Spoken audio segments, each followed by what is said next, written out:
할렐루야. 지난밤에 평안하셨습니까?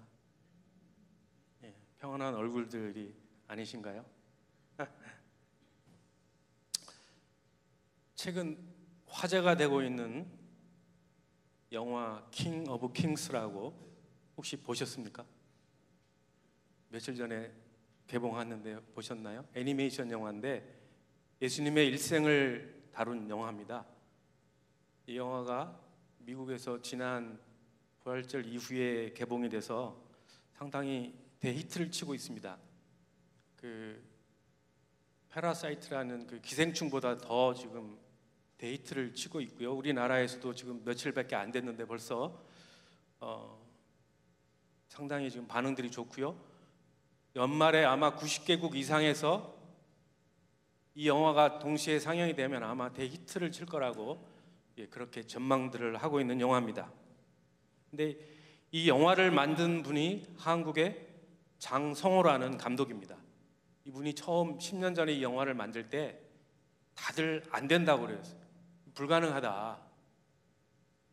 무모한 일을 왜 하느냐라고 그렇게 다들 이야기했습니다. 그도 그럴 것이 이게 애니메이션 영화, 상업용 영화도 아니고 애니메이션 영화고 또 이게 뭐 흥행성이 있는 것 보장되는 것도 아니고 기독교 영화잖아요. 그러니 사람들이 다들 안 된다고 그랬고 또 이것을 시나리오를 쓰고 기획하고 제작하고 작곡한 제작하고 감독한 분들이 다 한국 사람이고 한국 기술로 만들어지는 일이니 당연히 하는 사람들이 이건 안 되는 일이라고 불가능한 일이라고 그렇게 다들 말들 했습니다. 그래서 전문가들이 이 장성호 감독에게 조언을 했습니다. 이 영화가 히트치고 흥행을 하려면 중국 자본이나 미국의 자본을 투자를 받아라. 그래야 그나마 히트칠 수 있다. 근데 이 장성호 감독이 이 영화를 만든 것은 어떻게 하면 예수 그리스도를 믿지 않는 사람들이 쉽게 예수님을 소개할 수 있을까? 전도용으로 만든 영화입니다. 그리고 순수히 한국 기술로 한국 사람이 시나리오를 쓰고 한국 제작하고 다 감독하고 이런 목적으로 이 감독이 만든 거예요. 그래서 이 장성호 감독이 고민을 하죠. 어떻게 해야 될까? 자, 중국이나 미국 자본 투자를 받으면 쉽게 그리고 손쉽게 데이트를 치고 흥행할 수 있는데 이걸 따를 것인지 아니면 순수하게 자기가 전도용으로 사람들을 전도하기 위해서 만든 영화이고 순수한 한국 기술로 해야 되는데 이 어려운 길을 선택할 것인가? 장성호 감독 마음에 내적으로 갈등이 있었습니다. 싸움이 있었습니다. 왜냐하면 이게 중국 자본이나 미국 자본으로 하면 저작권을 넘겨줘야 되는 거예요. 그러니까 저작권을 넘겨주면 시나리오가 각색될 수도 있고 상업용으로 바꿀 수도 있기 때문에 그래서 이 장성호 감독이 10년 동안 이것을 만들면서 쉬운 길이 있는데 어려운 길로 갈 거냐 막 고민하다가 결국 쉬운 길이 아니라 어려운 길을 선택하다 보니 그때부터 고난의 연속이었습니다. 돈이 없어 주변의 지인들을 통해서 조금 투자 받은 거 가지고 만들고 돈이 떨어지면 또 그만하고 돈이 있으면 좀 만들고 또 못하고 이렇게 해서 10년이 걸렸습니다. 이분이 하는 간증, 제 마음에 이분의 간증이 와닿은 게 쉬운 길이 있는데도 불구하고 분명히 중국 자본과 미국 자본을 받으면 쉽게 대히트를 칠 수 있는데 그렇게 하지 않고 순수한 전도용으로 그리고 한국 기술을 그대로 활용해서 하겠다. 그 내적 갈등 싸움 그것이 심했다. 10년 동안 계속 그 싸움 가지고 오늘 여기까지 왔다라고 간증하는 것을 내가 들었습니다.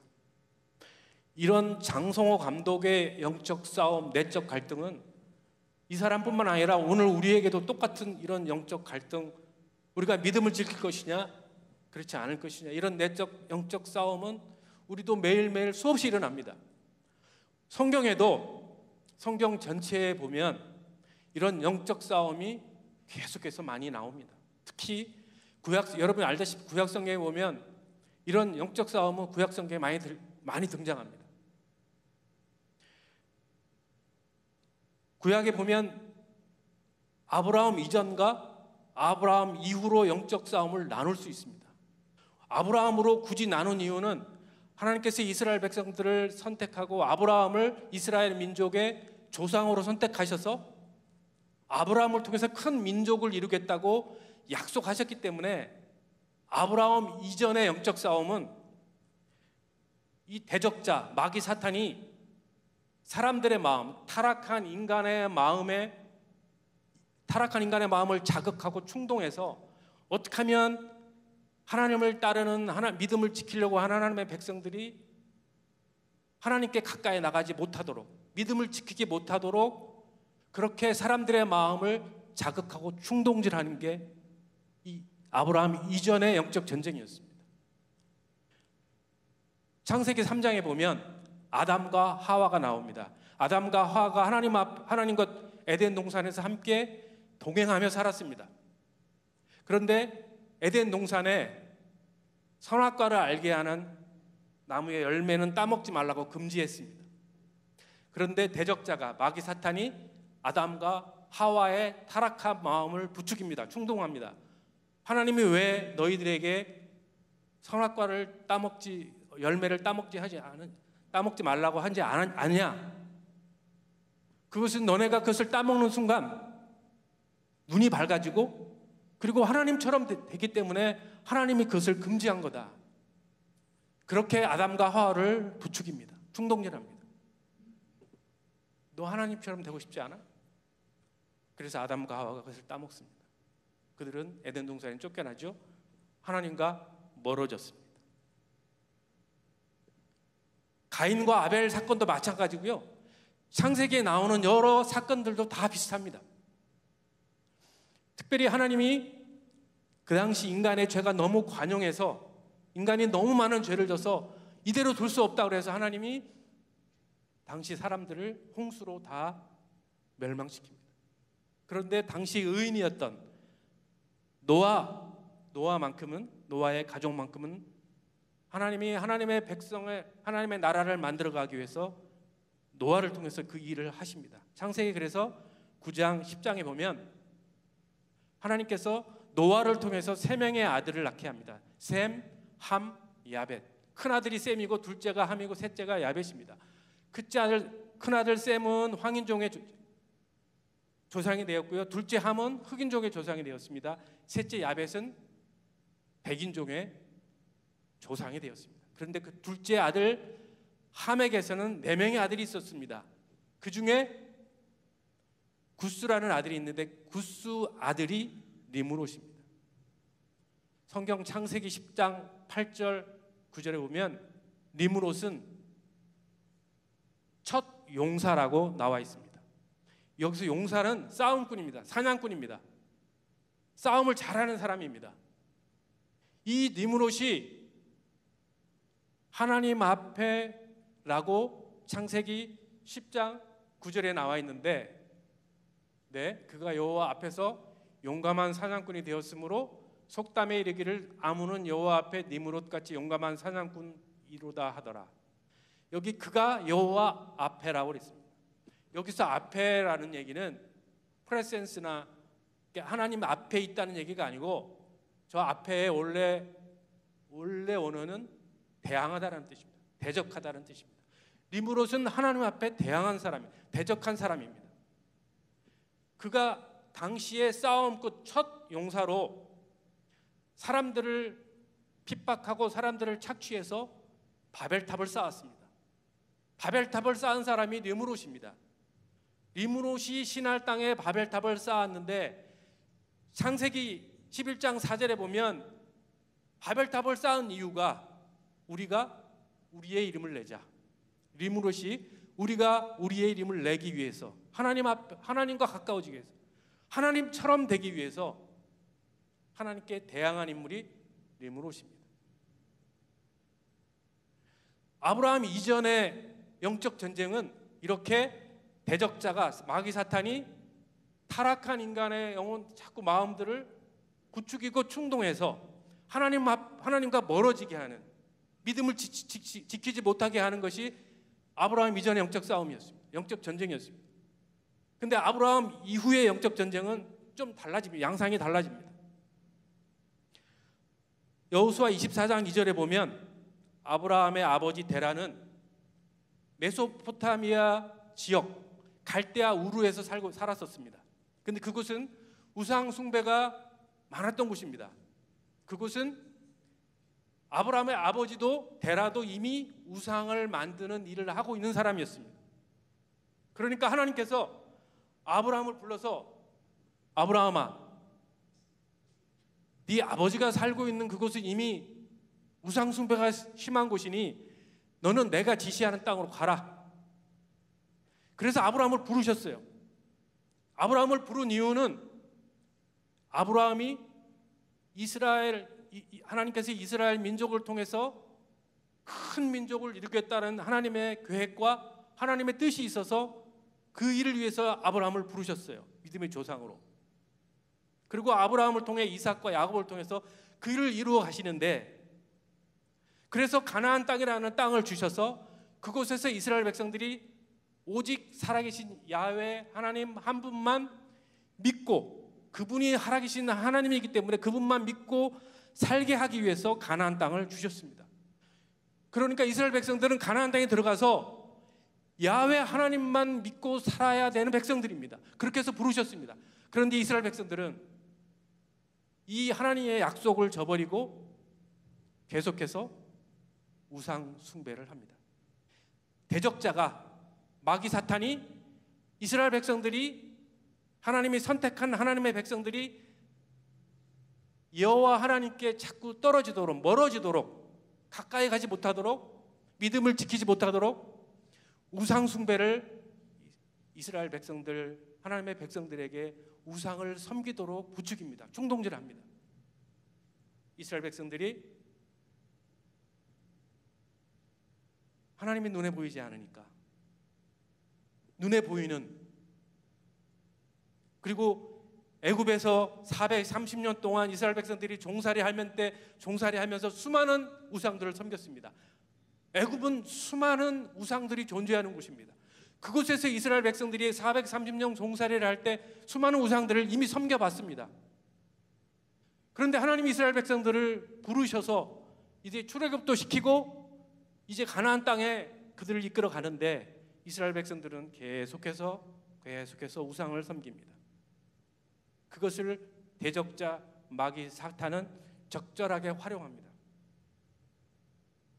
대표적인 예가요,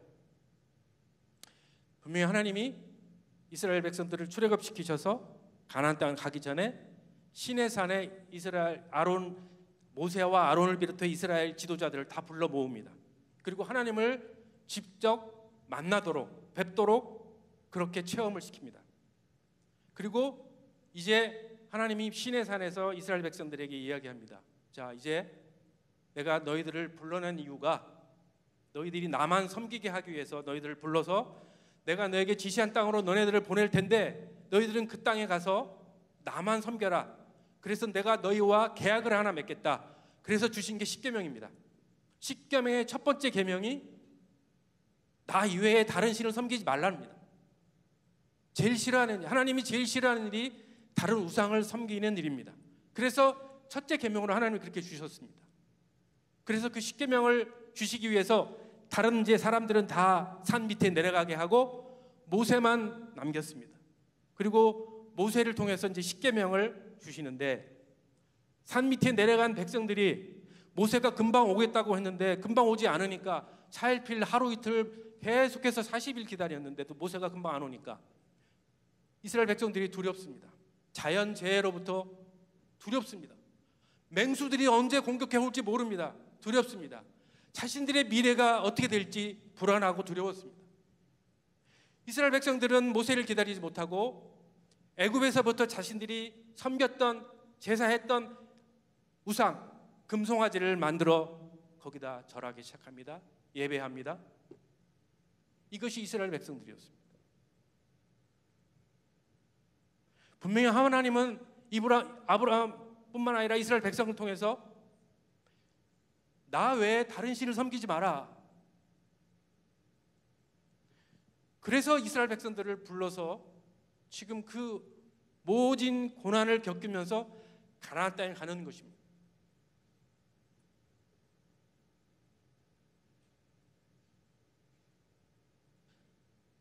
그나마 모세와 여호수아가 좀 강력한 리더십을 가지고 이스라엘 백성들을 이끌었을 때는 이스라엘 백성들이 우상을 숨기지 않았습니다. 그나마 덜했습니다. 그런데 이제 여호수아가 죽고 나니까 강력한 지도력이 사라지니까 이스라엘 백성들이 사사기에 보면 가나안 땅에 도착해서 12지파대로 각 땅을 분배했습니다. 그리고 하나님께서 허락하셔서 이스라엘 각 지파들이 땅을 받으면서 거기에 자신들의 소유권을 갖게 되었습니다. 그러니까 각 사람들은 이제 사사기에 그 가나안 땅을 차지하니까 조금 더 많은 수확을 얻기 위해서 열심히 일을 했습니다. 그래서 많은 수확을 얻었습니다. 그래서 부유해졌습니다. 풍요로워졌습니다. 잘 살게 되었습니다. 태평성대했습니다. 하나님이 이스라엘 백성들을 통해서 가나안 땅에 들어가서 너희들은 가나안 땅에 원래 살고 있는 원주민들의 딸들과는 결혼하지 마라, 그렇게 말씀하셨습니다. 그런데 태평성대하고 잘 살게 되고 풍요로워지고, 그러니까 이스라엘 백성들이 원주민들의 딸들과 결혼하기 시작합니다. 그리고 그들의 문화, 그들의 종교, 그들의 우상 숭배를 받아들이기 시작합니다. 사사기에 보면 이스라엘 백성들은 강대국들이 막 자기를 쳐들어오면 하나님 왜 우리 이렇게 내버려 두십니까? 왜 이렇게 놔두십니까? 하나님한테 막 울부짖습니다. 그러면 하나님이 사사를 보내서 사사가 이스라엘 백성들에게 회개할 것을 요구합니다. 우상 숭배를 버릴 걸 요구합니다. 그럼 이스라엘 백성들이 그 말을 듣고 회개하고 우상을 버렸습니다. 그러면 다시 하나님이 회복했습니다. 이것이 반복이 사사기의 내용입니다. 하나님은 이스라엘 백성들을 통해 우상 숭배를 하지 말라고, 나 이외에 다른 신을 섬기지 말라고 그렇게 얘기하고 수많은 사사를 통해서, 수많은 선지자를 통해서, 수많은 지도자를 통해서 그렇게 얘기했습니다. 그러나 이스라엘 백성들은 시간이 갈수록 태평성대하고 부유하고 풍요롭고 잘 살게 되면 하나님부터 멀어지면서 우상을 숭배하고 눈에 보이지 않는 하나님 대신에 눈에 보이는 여러 자연 현상의 우상들을 만들어 놓고 그들을 섬겼습니다. 그들에게 제사했습니다. 이것이 아브라함 이후의 영적 전쟁이었습니다. 결국은 대적자는, 마귀 사탄은 이스라엘 백성들의 그런 속성을 잘 알고 그들이 우상을 섬기도록, 하나님께 가까이 나가지 못하도록 계속해서 부추기고 충동했습니다. 사랑하는 성도 여러분, 사사기에 나오는 이스라엘 백성만 우상 숭배를 했습니까? 똑같습니다. 오늘 우리가 사는 오늘 우리 시대 우리도 오늘 이 시대, 사사 시대에 살던 이스라엘 백성들처럼 좀 풍요롭고 살만하면, 태평성대하면 하나님 눈에 보이지 않으니까 우리 주변에 또는 돈이, 자식이 우리의 우상이 되어서 대적자 마귀 사탄은 이런 우리들의 마음을 잘 알아서 우리에게 충동하고 부채질하여 우리가 하나님 앞에 믿음을 지키지 못하도록 하는 일들이 오늘 우리에게도 비일비재하게 일어납니다. 그런데 신약 시대에는, 신약 성경은 구약 성경의 영적 전쟁하고 양상이 달라집니다.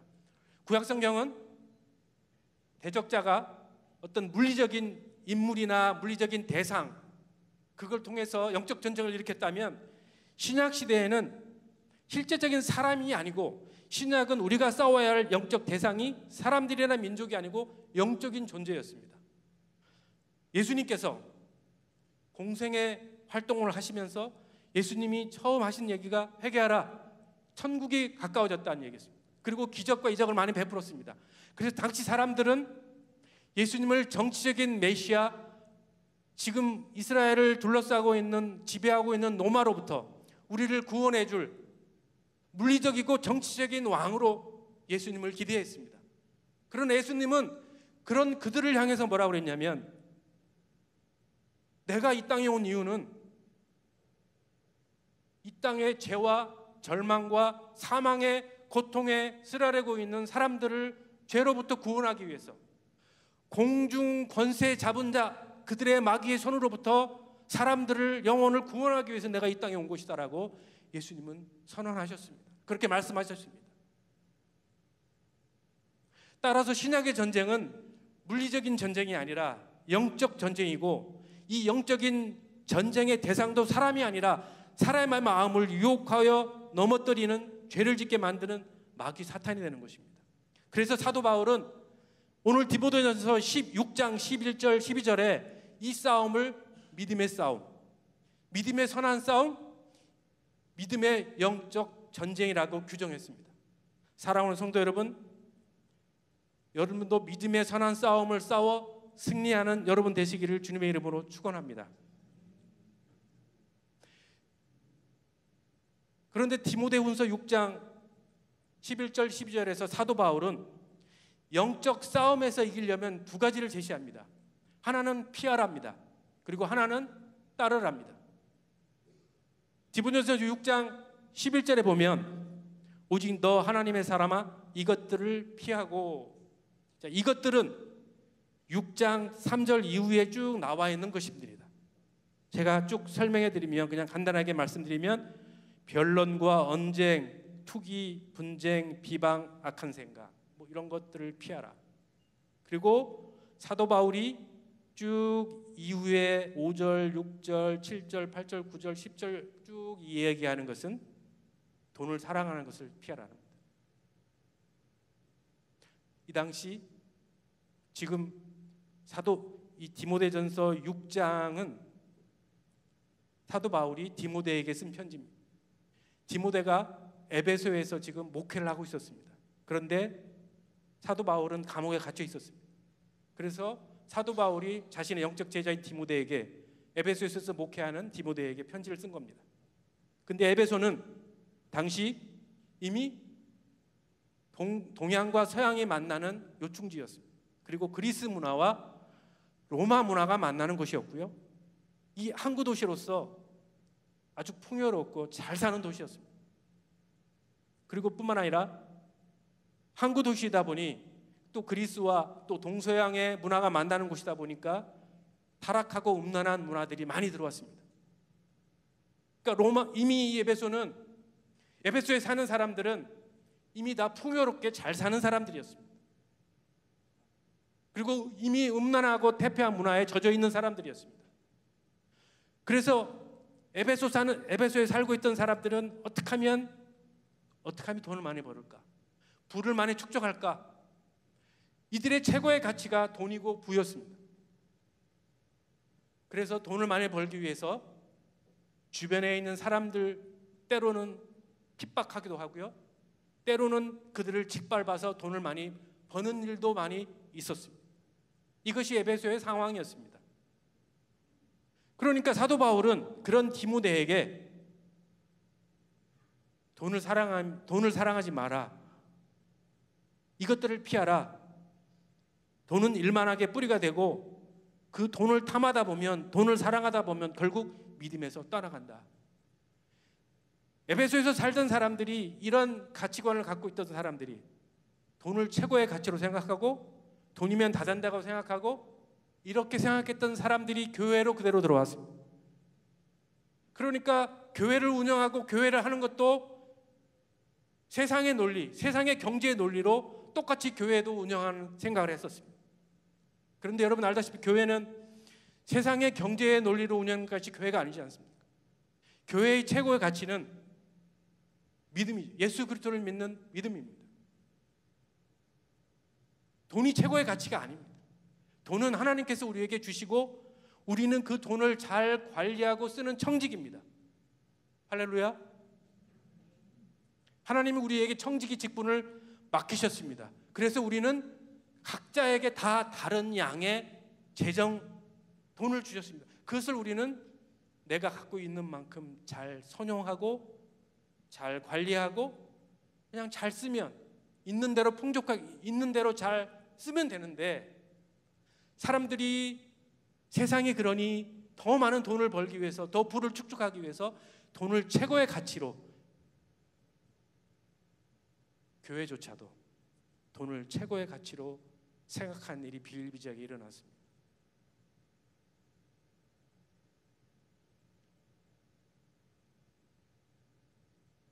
사랑하는 성도 여러분, 마귀 사탄은 예수 그리스도를 믿는 하나님 나라 백성들이 하나님으로부터 멀어지게 하려고 여전히 돈을 더 사랑하라고, 돈이 최고라, 최고의 가치는 돈이다라고 우리를 부추깁니다. 우리를 충동질합니다.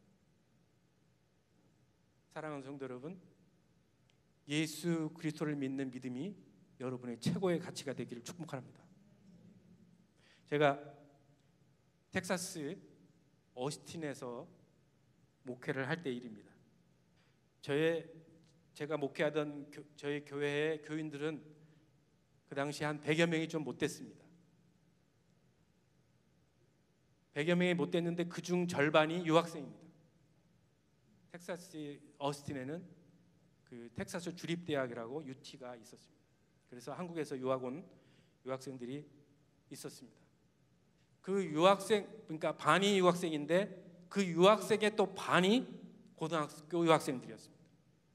어린 나이에 고등학교 학생들이 유학을 왔으니까 공부하는데도 힘드는데 친구도 없고 부모도 없고 얼마나 힘들고 외로웠겠어요. 여하튼 그런 유학생들이 우리 교회에 유학을 왔습니다. 고등학생들이. 그런데 이 학생들이 힘들고 외로우니까 주말은 이 학생들이 보통 그 쇼핑몰에 가서 몰에서 쇼핑도 하고 맛있는 것도 먹고 친구들하고 영화도 봅니다. 그런데 어느 날 주말에 그 한 남학생 고등학생이 친구들 몇 명하고 쇼핑몰에 쇼핑을 하러 갔습니다. 그런데 뭐 공부하다 지치고 힘드니까 쇼핑을 하다가 이 전자제품 가게를 지나가게 됐습니다. 전자제품 가게를 지나가다 보니까 거기 새로 나온 이 남학생의 마음에 쏙 드는 그 헤드폰, 새로 나온 헤드폰이 하나 눈에 확 들어왔어요. 자기가 갖고 싶었고 좋아했던 거였습니다. 그래서 순간적으로 이 학생이 너무 좋아하는 그 헤드폰을 가방에 집어넣었습니다. 훔친 거죠. 그리고 그걸 가지고 그 쇼핑몰을 이제 나가려는데, 나가려면 어떻게 합니까? 삐삐삐삐삐삐. 그러니까 시큐리티 가드가 쫓아오고 그 점원이 쫓아와. 순간 당황한 이 학생이 어찌할 바를 모르고 가방을 막 안 뺏기려고 막 구신각신하다가 결국 붙잡혔습니다. 그리고 학생이 경찰서로 인계됐습니다. 미국 경찰서로 인계가 돼서 저에게 전화가 왔습니다. 그리고 이제 이 학생이 미국 경찰서로 가면 왜 이렇게 머그샷이라고 이렇게 사진 찍잖아요. 사진 찍고 저에게 연락이 왔습니다. 여러분 알다시피 미국은 지금도 그런데 그 당시엔 더했죠. 이 목회자에 대한 이 존경심이 있습니다. 그래서 이런 일이 사건이 터지면 보통 교회 목사님들이 가서 해결을 합니다. 뭐 해결을 할 게 뭐 있나요? 가서 이 학생은 그런 학생이 아니다, 내가 책임질 테니 훈방 조치해달라, 용서해달라. 이게 이제 해결. 가서 제가 그래서 전화가 와 제가 경찰서를 갔습니다. 갔더니 머그샷을 찍고 앉아 있더라고요. 그래서 제가 경찰을 만나서 이 학생은 한국에서 유학 온 유학생이다. 그리고 나이도 어리다. 그리고 한국에서 크리미널 리포트, 그러니까 이 뭐 전과도 아무것도 없고 얘는 진짜 착한 아이다. 그냥 순수하게 공부하러 온 아이인데 얘가 이것을 계획적으로 훔친 것도 아니고 충동적으로 너무 힘들고 외로워서 그것이 너무 좋아 보여서 그냥 충동적으로 훔친 거다. 그러니 용서해줘라. 좀 한번 봐주라고 이제 그 경찰서 가서 얘기를 했습니다. 그랬더니 경찰이 목사님이 그러면 보장할 수 있냐? 보장하겠다. 사인을 하라고 사인을 하고 이제. 근데 문제는 이 학생이 나오려면 그 몰에서 이렇게 가방에 훔쳐서 이제 나오다가 옥신각신하다가 이게 가방이 떨어져서 그 헤드폰이 깨졌습니다. 그 헤드폰을 물어줘야 되고, 또 하나는 옥신각신 하다가 그 점원 하나가 넘어졌어요. 그래서 병원에 들어가 치료를 받고 있다는 거예요. 그래서 헤드폰 값하고 치료받는 이 비용을 대야 된답니다. 얼마입니까? 그랬더니 5만 불이랍니다.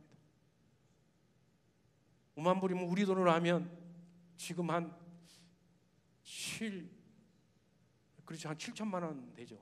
엄청난 돈입니다. 알겠다. 좀 내가 생각해 보겠다. 그리고 나와서 교회에 왔습니다. 하나님, 이거 어떻게 합니까? 제 부모한테 한국에 연락을 해서 이 부모가 이것을 해결하게 하는 게 좋겠습니까? 하나님, 어떻게 하면 좋겠습니까? 그러다가 그 다음날 아침에 한 미국 목사님한테 전화가 왔습니다. 이 미국 목사님은 누구냐면, 우리처럼 이렇게 미국에서 이제 그 에스니 그룹이라고 하는데, 이 다민족 그 그룹에 예배드리는 우리 같은 사람들을 미국 교회들하고 이렇게 매칭을 해줍니다. 그래서 미국 교회, 큰 미국 교회가 하고 우리 작은 교회하고 이렇게 결연을 해줘서 그들이 우리의 모교회, 마더 처치라고 해서 이렇게 매칭을 해줍니다. 그러니까 우리 교회의 마더 처치, 모교회도 한 2만 명 모이는 미국의 큰 교회입니다. 그 목사님, 그 교회가 우리 교회를 매달 2,000불씩, 그러니까 지금 우리 돈으로 말하면 한 250만 원 정도 매달 지원을 해줍니다. 그 지원을 해주는 이유는 그 돈 가지고 이제 뭐 주일날 전도 프로그램도 하고 학생들 필요한 거 먹이기도 하고 뭐 그런 걸 위해서 매달 2,000불씩 지원을 했습니다. 그런데 그래서 이 마더처치 목사님하고 저하고는 매달 한 번씩 만나서 2,000불씩 지원을 해주니까 한 달 동안에 우리 교회에서 어떤 일이 있었고, 그리고 목회하는데 어떤 어려움이 있고, 앞으로 한 달 이후에는 어떤 일들이 일어날지를 이 미국 교회 목사님하고 같이 쉐어하고 나누고 같이 기도하는 시간이 한 달에 한 번씩, 그런 일들이 있습니다. 꼭 해야 되는 일입니다. 그래서 매달 그렇게 그 목사님, 미국 목사님하고 하는데, 그렇게 하다가 한 9월인가 10월쯤 돼서 이 미국 목사님이 저에게 제안을 했습니다.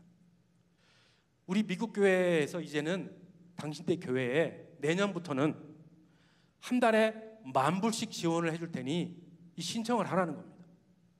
10,000불이면 굉장히 큰 돈입니다. 우리 돈으로 하면 1,200만 원, 1,300만 원입니다. 한 달에. 1년이면 12만 불입니다. 1억 3천만 원?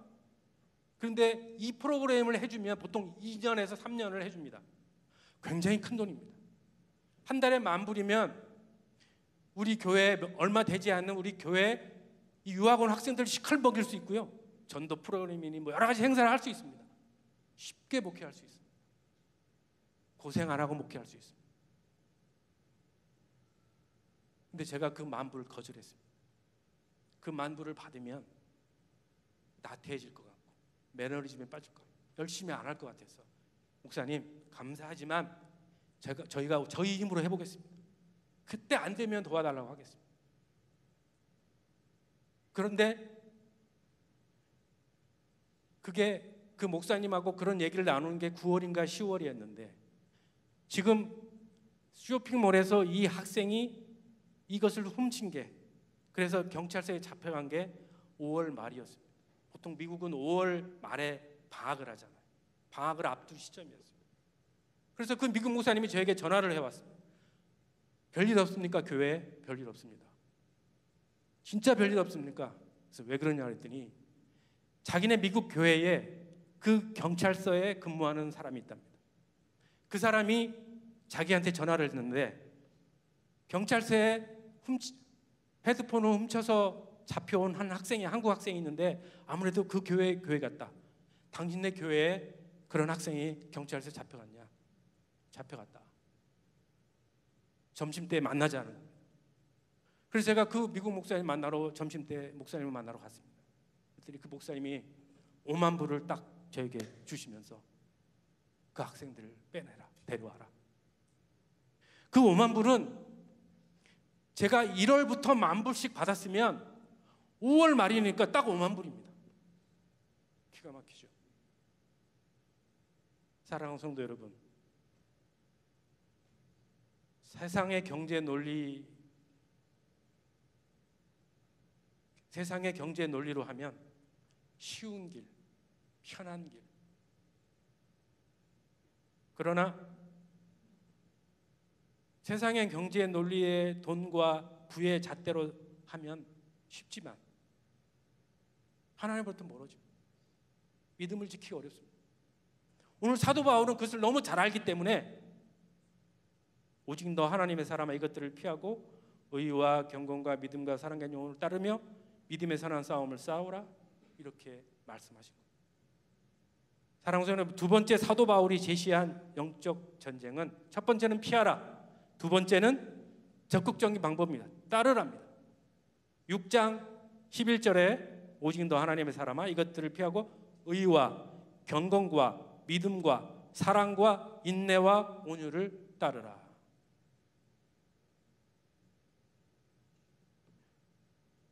의는 옳은 것을 말합니다. 믿음으로 의롭게 되죠. 우리가 우리가 믿음을 지키는데, 하나님을 신뢰하고 믿음을 지키는데 우리 마음에 양심에 꺼리낌이 있으면 우리가 믿음을 지키기 어렵습니다. 이것이 의입니다. 옳은 것을 쫓는 겁니다. 우리가 믿음을 지키는데 양심에 꺼리낌이 있으면 우리가 믿음을 지키기 어렵습니다. 그래서 어려워야 됩니다. 두 번째 경건은 구별되는 삶입니다. 거룩하게 사는 겁니다. 믿지 않은 사람들, 다른 사람들과는 다르게 사는 겁니다. 구별되게 사는 겁니다. 가치관도 달라야 되고요. 생각뿐만 아니라 삶의 태도, 행동도 달라야죠. 이게 경건입니다. 우리가 다른 사람, 믿지 않은 사람들하고 다르다는 것을, 경건하다는 것을, 구별되는 것을 어떻게, 뭘로 표시합니까? 뭘로 알릴 수 있습니까? 여러분이 다른 사람과 믿지 않은 사람과 다르다는 걸, 구별된 삶을 산다는 걸 무엇으로 증명하시겠습니까? 예배입니다. 왜요? 예배는 하나님을 기억하는 거예요. 하나님을 생각하는 거기 때문에. 우리가 주일날 드리는 예배만이 그것도 중요하지만 여러분의 삶의 현장에서, 가정이나 직장이나 어디가 됐든 여러분의 삶의 현장에서 하나님을 생각하고 하나님의 말씀을 묵상하고 기도하고 찬양하는 것, 그것도 예배입니다. 그것이 경건하게 사는 겁니다. 그것이 영적 전쟁에서 승리하는 길입니다. 예배드리는 것이 영적 전쟁에서 승리하는 것입니다. 믿음은요? 믿음은 하나님을 믿고 충성하는 것을 말합니다. 어떤 환경에 있다 할지라도 여러분이 기분이 좋고 어떨 때는 기분이 나쁘고 경제적으로 좀 좋고 어떨 때는 경제적으로 좀 힘들고 어떨 때는 자녀나 가정의 여러 문제로 인해서 힘든 일로 해서 힘들 때도 있고 어려울 때도 있고 돈이 좀 있을 때도 있고 없을 때도 있고 다양한 여러 가지 환경에 있다 할지라도 여러분의 상황이 어떤 상황에 놓여 있다 할지라도 하나님에 대한 믿음을 버리지 않는 것, 충성스러운 것, 이것이 믿음입니다. 이 믿음을 지키면 이것이 바로 영적 전쟁에서 승리하는 것입니다. 하나님 앞에 믿음을 저버리지 않는, 충성스럽게 신뢰하는 것, 그것이 영적 전쟁에서 이기는 길입니다. 의, 경건, 믿음, 이것은 믿음의 다른 표현입니다. 그런데 그 이후에 사랑, 인내, 온유, 이것은 믿음의 결과입니다. 믿음의 실천입니다. 믿음으로 의롭게 되고 믿음이 있기 때문에 경건하고 믿음으로 흔들리지 않고 오직 하나님께 신뢰하고 충성스러운 사람들은, 믿음으로 사는 사람들은 사랑합니다. 하나님도 사랑하지만 이웃을 사랑합니다. 자연을 사랑합니다. 동물들을 사랑합니다. 믿음이 있는 사람은 인내합니다. 참습니다. 그때 내가 어렵다고 해서 믿음을 저버리거나 배반하거나 그렇지 않습니다. 믿음 있는 사람은 끝까지 참고 견뎌냅니다. 또 믿음 있는 사람은 온유합니다. 부드럽습니다. 따뜻합니다. 나보다 상대방을 먼저 생각합니다. 배려합니다. 가족들도 배려하고요. 남편과 아내를 배려합니다. 교회 셀 사람들 배려합니다. 이웃을 배려합니다. 힘들고 어려운 사람 배려합니다. 나보다 상대방을 먼저 생각합니다. 믿음 있는 사람은 사랑하고 인내하고 온유합니다. 따뜻합니다. 이게 영적 전쟁에서 이기는 길입니다. 사랑하는 성도 여러분, 영적 전쟁에서 이기기를 원하십니까? 사랑하십시오. 인내하십시오. 온유하십시오. 믿음의 선한 싸움을 싸워서 영적 전쟁에서 이기는 여러분 되기를 주님의 이름으로 축원합니다.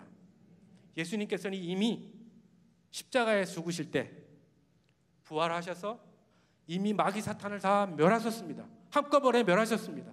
정복하셨습니다. 우리는 예수 그리스도 안에 거하게만 하면 주님께서 이 영적 전쟁에서 이기셨기에 반드시 승리할 수 있습니다. 사랑하는 성도 여러분, 한 주간 영적 전쟁에서 승리하십시오. 어떤 상황이 와도, 어떤 힘든 상황이 와도 하나님에 대한 신뢰, 믿음 저버리지 마십시오. 충성 잊지 말아 마십시오. 마귀 사탄이 대적자가 여러분 주변에 여러 가지 방법으로, 때로는 돈으로, 때로는 자식으로, 때로는 우상으로, 여러 가지 방법으로 여러분들을 부추기고 여러분들을 유혹한다 할지라도 그 유혹에 이겨내십시오. 믿음으로. 왜? 이미 예수님께서 마귀 사탄을 이미 멸하셨습니다. 이기셨습니다. 그러므로 여러분은 예수님께 거하게만 하면 걱정할 이유가 없습니다. 하나님, 예수님께서 이미 다 멸하셨기 때문에 그렇습니다. 사랑하는 성도 여러분, 한 주간 동안 그렇게 믿음으로 승리하는 여러분 되길 주님의 이름으로 축원합니다. 기도하겠습니다. 하나님 아버지, 마귀는, 대적자는 오늘도 우는 사자처럼 계속해서 우리를 삼키려고 합니다. 여러 가지 우리가 제일 약한 것을 활용해서 때로는 우상으로, 때로는 돈으로, 때로는 우리 자식들을 통해 우리를 유혹하고 충동질합니다. 하나님, 우리는 그런 유혹에 넘어가지 않고 믿음으로 하나님에 대한 신뢰를 저버리지 않고 이 영적 전쟁에서 이기는 우리가 되도록 축복하여 주옵소서. 예수님의 이름으로 기도드리옵나이다. 아멘.